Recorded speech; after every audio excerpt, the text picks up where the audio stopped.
Aujourd'hui, on parle du penseur de Rodin. Mais à quoi il pense exactement?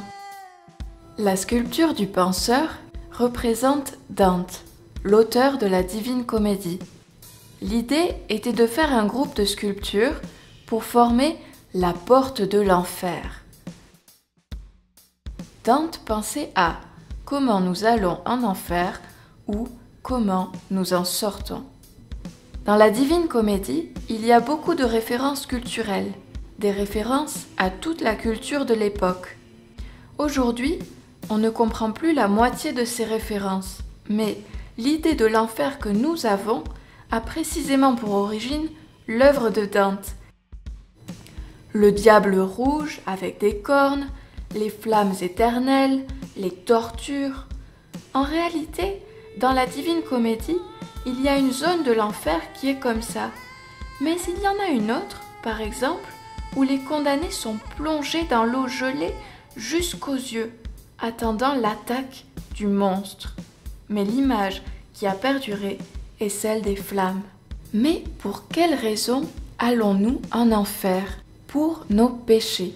Aujourd'hui, je voulais comparer les péchés et les besoins humains pour voir si l'on peut trouver un sens à tout cela.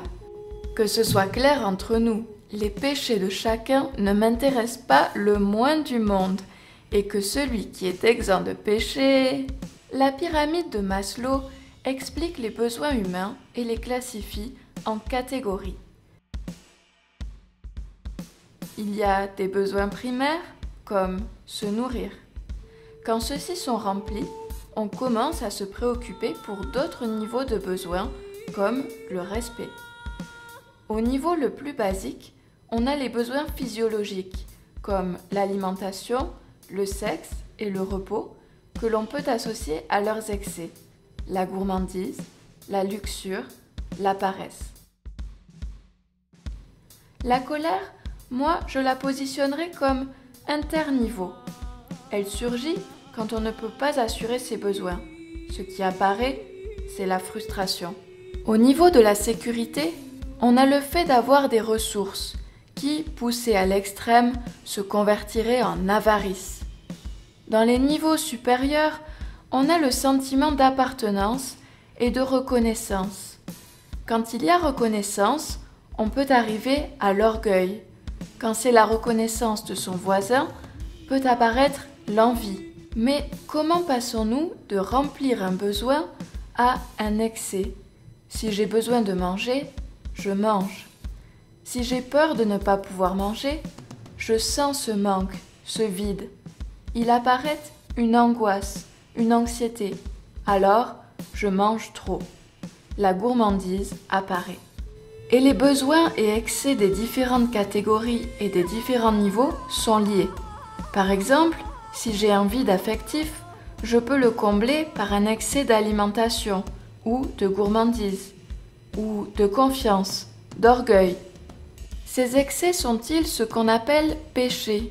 Je ne veux pas faire une lecture religieuse de tout cela, mais par contre, je voudrais comprendre mes propres manques et excès pour avoir une vie saine et équilibrée. Chacun fera avec ses manques et ses excès ce qu'il voudra. Et c'est ça, selon Maslow, le chemin vers l'autoréalisation.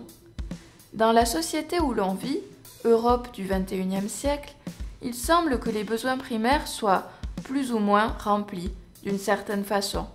On essaie de satisfaire des besoins d'un niveau supérieur.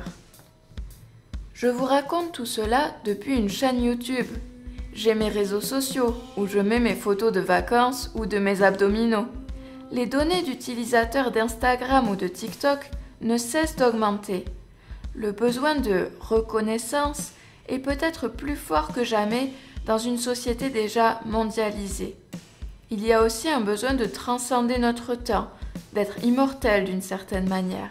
Avant, on disait que pour avoir une vie accomplie, il fallait planter un arbre, avoir un enfant, écrire un livre. Les 3 actions pour perdurer au-delà de la mort. Mais il n'y a plus de place pour les arbres, on a de moins en moins d'enfants et notre attention ne dure pas ce que dure un livre. C'est pour ça qu'on est là, à chercher notre minute de reconnaissance sur Internet. Vas-y doucement, tu sais où tu finis.